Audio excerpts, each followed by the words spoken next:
तो hello everyone, myself AIR 134 Himanshu Kumar, Jharkhand topper in NEET 2025। तो आज अपने इस वीडियो में मैं आप लोग के साथ अपना नीट 2025 के दिन का एक्सपीरियंस शेयर करने जा रहा हूँ। तो ये वीडियो जो लोग खास करके 11th या 12th में उनके लिए ज़्यादा इम्पोर्टेंट है, क्योंकि वो अपना एग्ज़ाम पहली बार देंगे तो उनके पास कोई एक्सपीरियंस नहीं होगा। तो बिना किसी देरी के इस वीडियो को स्टार्ट कर दें, ठीक है।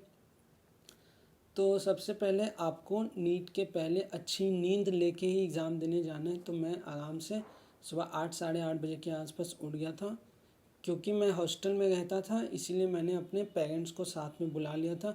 मैं भी आप लोग को सजेस्ट करूँगा कि अगर आप लोग अपने घर से दूर रहते हैं तो जहाँ भी आप एग्ज़ाम दो अपने पेरेंट्स को बुला लो। इससे क्या होता है, आपका थोड़ा कॉन्फिडेंस बूस्ट होता है, एग्ज़ाम में आप पैनिक नहीं करोगे, क्योंकि पेरेंट्स सपोर्ट करते हैं, ठीक है। तो मैं अपने पेरेंट्स के साथ एग्ज़ाम सेंटर लगभग 10 बजे के आसपास पहुंच गया था, ठीक है।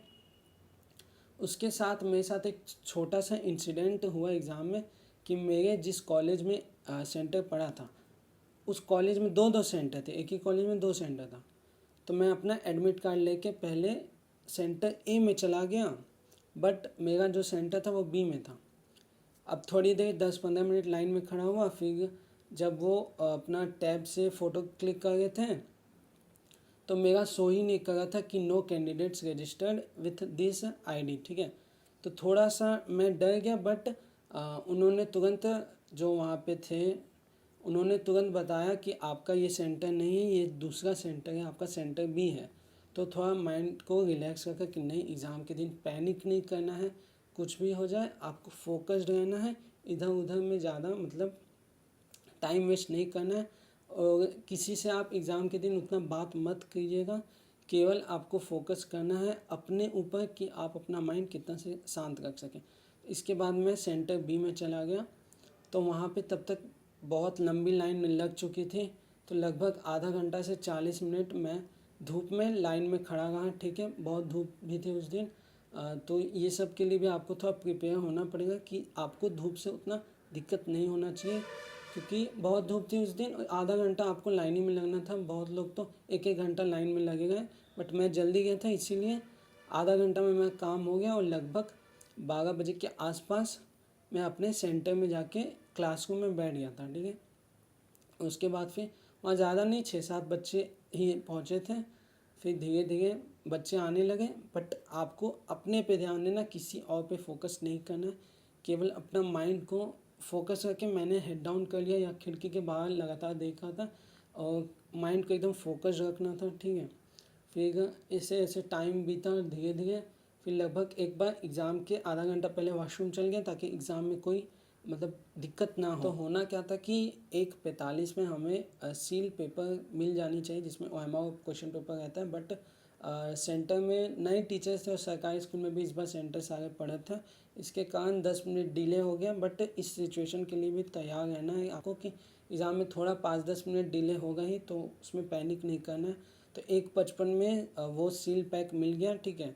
तो उसके बाद आराम आराम से OMR में अपना डिटेल्स भरना है, क्योंकि इसमें गलती हो गया तो फिर बहुत दिक्कत है। इसीलिए आराम से 10 मिनट लगा के मैंने OMR में अपने सारे इन्फॉर्मेशन भरना स्टार्ट किए, ठीक है। तो लगभग 2:05 में मैंने बायो बनाना स्टार्ट किया, ठीक है। तो बायो के स्टार्टिंग क्वेश्चंस मुझसे जल्दी बन गए थे और मैंने बायो की बहुत अच्छे से प्रैक्टिस की थी, बहुत मॉक टेस्ट दिए थे, बहुत लेंदी हार्ड क्वेश्चंस भी बायो के बनाए थे, जिसके कारण बायो मुझसे बन रहा था टाइम पे, ठीक है। कुछ कुछ क्वेश्चंस में मैं बीच बीच में अटक गया, जैसे कि एक नियोप्लास्टिक ट्रांसफॉर्मेशन वाला क्वेश्चन था, उसका मैं स्पेसिफिक लाइन NCERT का भूल गया था।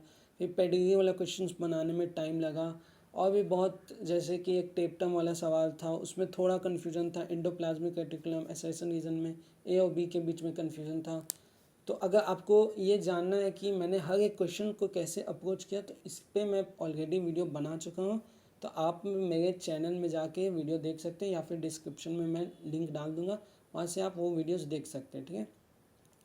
तो जैसे तैसे करके मैंने बायो अच्छे से बना दिया, क्योंकि इस लेवल की मेरी प्रैक्टिस थी कि कितना भी लेंथी बायो आता मुझे 30-35 मिनट में बन जाता। तो एग्ज़ाम में मुझे 35 मिनट लगा बायो बनाने में। कुछ कुछ क्वेश्चंस को सर्कल मार दिया कि बाद में इसे देखूंगा OMR भरने वक्त, ठीक है।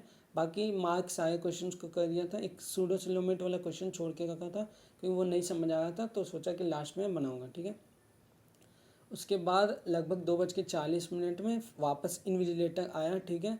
वो फिर आया साइन करवाने अपना जो उसका अटेंडेंस सीट रहता है उसमें सबका, फिर से हमारा टेस्ट का बुकलेट नंबर होता है, आपका रोल एप्लीकेशन नंबर होता है, वो वापस भरना होता है। तो इसमें भी 5-6 मिनट लग गया मेरा। फिर लगभग 2:45 में मैंने केमिस्ट्री बनाना स्टार्ट किया, ठीक है। तो केमिस्ट्री का पहला ही क्वेश्चन में मैं अटक गया, ठीक है।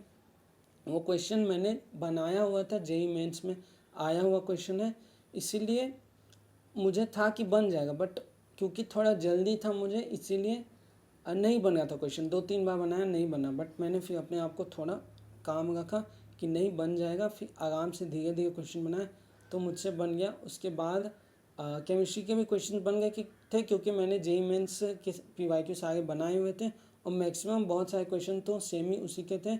1-2 क्वेश्चन जैसे एक क्रिस्टलाइजेशन, हीट ऑफ क्रिस्टलाइजेशन वाला क्वेश्चन और उसके ऊपर एक क्वेश्चन था बॉन्ड डिसोसिएशन एनर्जी। ये 2 क्वेश्चन मुझे नहीं समझ आए थे। फिर लास्ट में एक ईथर का जो जे एडवांस वाला क्वेश्चन आया था आइसोमर वाला, वो भी मुझसे नहीं बन रहा था और 2-3 सिली मिस्टेक भी हो गए जल्दी में, बट कैसे तैसे मैंने केमिस्ट्री में 35 मिनट में बना ली। 3-4 क्वेश्चन छोड़ दिए थे कि बाद में बनाऊँगा, ठीक है। तो लगभग 3:20 में मेरा केमिस्ट्री भी ख़त्म हो गया था, 3-4 क्वेश्चन छोड़ के। उसके बाद फिर वापस इन्विजिलेटर आया, इस बार वो फ़ोटो चिपकाने आया, ठीक है, मुझसे। तो वो भी ग्लू मुझे ही दे दिया कि आप ही चिपकाओ फ़ोटो, खुद से नहीं चिपकाया। तो फ़ोटो में फिर ग्लू लगा के खुद से चिपकाना, फिर साइन करना, OMR में साइन करना, इसमें भी 5-6 मिनट 10 मिनट इसमें भी चल गया। तो लगभग एग्ज़ाम में 20 मिनट्स इन्विजिलेटर वेस्ट किया, ठीक है, एग्ज़ाम में पूरा ड्यूरेशन में। और ऐसा भी नहीं कि जब आप पेपर बना रहे तब एकदम शांति का माहौल है, ठीक है।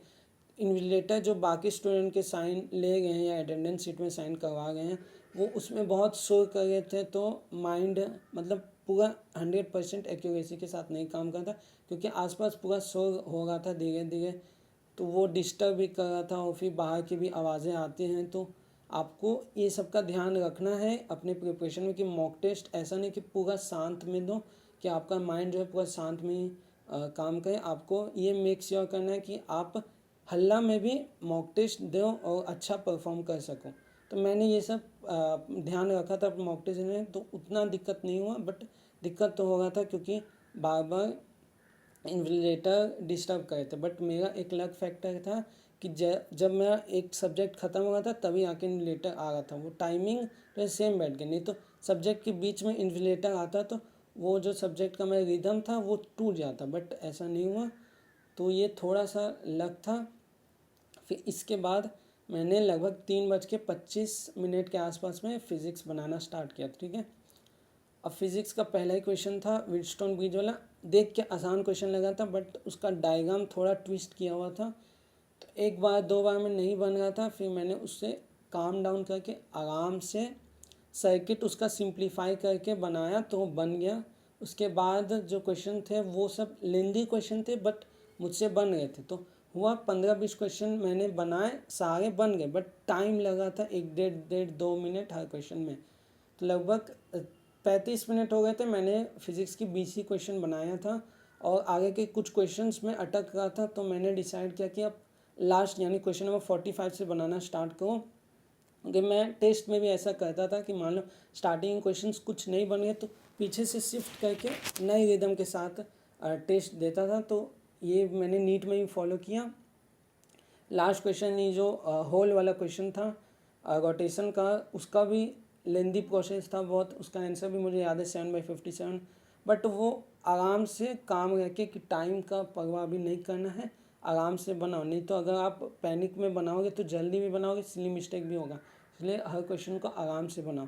वो क्वेश्चन में टाइम लगा। फिर उसके ऊपर भी क्वेश्चन थे, एक थर्मल मैटर का क्वेश्चन था, वो भी लेंदी था, बट बन रहा था मुझसे धीरे धीरे। फिर यहाँ पे मैं इस अप्रोच में आ गया कि जो क्वेश्चन एक बार में बन रहा है उससे बनाओ, जो नहीं बन रहा है उससे छोड़ दो लास्ट के लिए।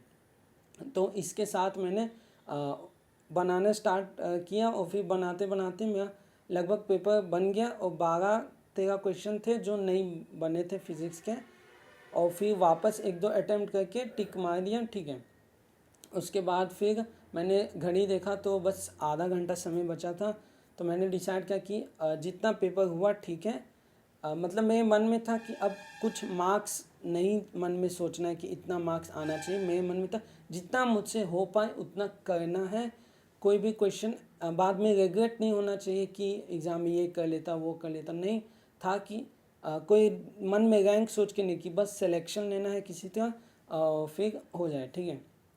उसके बाद फिर OMR मैंने स्टार्ट किया, तो फिर बायो का OMR भरा, जो जो क्वेश्चन रिव्यू के लिए देखे थे उन्हें जल्दी पढ़ के वापस देखा, तो 1-2 क्वेश्चन मैंने जो पहले गलत टिक किए थे उसे रिव्यू के वक्त सही टिक कर दिया, तो इसमें 5-10 मार्क्स बायो में इंक्रीज हुए। फिर केमिस्ट्री में जो हीट ऑफ क्रिस्टलाइजेशन का क्वेश्चन था, उसके ऊपर एक और बॉन्ड डिस्ट्रीब्यूशन एंथैल्पी का क्वेश्चन था, वो भी बनाना स्टार्ट किया, तो दोनों में सही हुए, बट 5 मिनट वो दोनों में लग गया, तो इसके कारण मेरा OMR भरने में 25 मिनट लग गया। बट सारा OMR मैंने भर दिया। फिजिक्स का एक भी क्वेश्चन रिव्यू नहीं किया, कि जो बन रहा है बनाओ, ठीक है, उसने उतना दिमाग नहीं लगाना कि वापस कैलकुलेशन चेक करें, नहीं तो टाइम नहीं बचेगा। लास्ट में 5 ही क्वेश्चन बचे, तो मैंने एक बार काउंट कर लिया कि कितने क्वेश्चन फिजिक्स में नहीं बने, तो लगभग 11 क्वेश्चन थे जो मुझसे नहीं बने, तो लास्ट 5 मिनट बचा था। तो फिर एक कैपेसिटर वाला क्वेश्चन था जिसमें कि 2 डाइलेक्ट्रिक इंसर्ट किया था, वो मुझे कॉन्सेप्ट आता था, कैलकुलेशन भी इक्वेशन मैंने सही लिखी थी, बट वो इक्वेशन मुझसे सॉल्व ही नहीं हुआ। मैं 2-3 बार ट्राई किया, नहीं सॉल्व हुआ, तो फिर छोड़ा हटाओ 1.33 मार दिया, जो कि मैं गलत हो गया। और उसके बाद एक और SHM का ग्राफ वाला क्वेश्चन था, जिसका पहला ग्राफ मुझे सही से समझ आया था, जो सेकंड ग्राफ था उसमें डाउट था। तो लास्ट में जब टीचर सबमिट लेने लगे कॉपी, तो मैंने वो अंदाजे मतलब मार दिया क्वेश्चन, तो वो भी मैं गलत हो गया। और NTA का एक चीज़ मैं भूल गया बताना, कि NTA जो पेन भी देता उसमें ग्रिप अच्छे से नहीं बनती है। मेरा था कि हाथ में पसीना बार बार आ जा रहा था, तो पेन का जो ग्रिप नहीं बन रहा था, बार बार पेन स्लाइड कर रहा था, तो बार बार पोंछना पड़ रहा था हाथ को। तो ये भी थोड़ा थोड़ा आपको छोटी छोटी चीज़ें तो ध्यान रखनी चाहिए। तो पेन भी उतना अच्छा नहीं था। बाद में फिर लेटर आया, सारा कॉपी सबमिट लिया, पेन भी वो वापस हमसे ले लिया, पता नहीं क्यों, पेन का वो क्या कहेगा। फिर उसके बाद मैंने फिर सोचना स्टार्ट किया। एग्ज़ाम में बिल्कुल कोई ओवर थिंकिंग नहीं की। एग्ज़ाम के बीच में बहुत कोई ओवर थिंकिंग करके अपना पेपर ख़राब कर लेते, बट एग्ज़ाम के बीच में मैंने कुछ ओवर थिंकिंग नहीं किया कि क्या होगा, क्या है, हार्ड पेपर है, ईजी पेपर, मैंने इतना पढ़ा था, ये करना, वो सब कुछ नहीं। एग्ज़ाम ख़त्म हुआ उसके बाद सोचना स्टार्ट किया कि कैसा चल गया। मैं सोच रहा था कि 600 प्लस आ जाएगा, बट ये था कि रैंक नहीं आ पाएगा, जितनी मैंने मेहनत की थी उस हिसाब से रैंक नहीं आएगा, ये सोच रहा था। बट फिर कुछ चीज़ में मन ही नहीं लगा था। उस रात में 1 बजे सोया था, रात भर यूट्यूब में वीडियो देखा था पेपर के बारे में। तो उस समय लोग 600 के आसपास कट ऑफ प्रिडिक्ट कर रहे थे, और मैंने पहली बार थोड़ा कैलकुलेशन भी गलत चेक किया था। अपना मार्क्स 619 मार्क्स मैंने कैलकुलेट किए, तो सोचा कि चलो बॉर्डर पे है 600 के आसपास, कहीं ना कहीं सिलेक्शन हो जाएगा, बस कि ज़्यादा सोचो मत, जितना मुझे करना था मैंने उतना कर लिया, ठीक है। अब ओवर थिंकिंग करके कोई फ़ायदा नहीं, जो कॉलेज मिलेगा मैं उसमें चला जाऊँगा, ठीक है। बट फिर 2-3 दिन हुए, फिर अच्छे से पेपर एनालिसिस हुआ, तो एलन, आकाश, ये सब के जो रैंक प्रिडिक्टर्स आए उसमें मैंने अपना मार्क्स डाला। अगले दिन मैंने जब एलन के आंसर की से अच्छे से कोड वाइज जब आ गया था, तो मैच किया, तो मेरे 634 आ गए थे, तो वो मार्क्स मैंने प्रिडिक्टर में डाला, तो उसमें 100 से 500 के बीच में रैंक बताया था। तब मुझे कॉन्फिडेंस आया कि नहीं, मेरा बहुत अच्छा रैंक आएगा। तब जाके लगा कि हाँ चलो, जितनी मेहनत की थी उतना रिज़ल्ट आया। फिर नीट का रिज़ल्ट आया, उसके बाद का तो झारखंड टॉपर, फिर 134 रैंक, और फिर तो मतलब 2-3 दिन पूरा इंटरव्यू बिज़ी हो गया, यही सब। फिर उसके बाद तो फिर सोचा कि आप लोग के साथ अपना एक्सपीरियंस शेयर करूँगा, तो इसलिए मैंने अपना यूट्यूब चैनल भी खोल लिया। तो आशा करता हूँ कि आप लोग को मेरा जो एक्सपीरियंस मैंने शेयर किया है ये अच्छा लगा होगा, इससे आपकी कुछ हेल्प हो जाए। बाकी आपको और भी कुछ क्वेरीज या डाउट है तो आप कमेंट में मुझसे पूछ सकते हैं, मैं सबको रिप्लाई दूंगा। फिर साथ ही में आप मेरा टेलीग्राम चैनल, जिसका लिंक डिस्क्रिप्शन में है, वो भी ज्वाइन कर सकते हैं।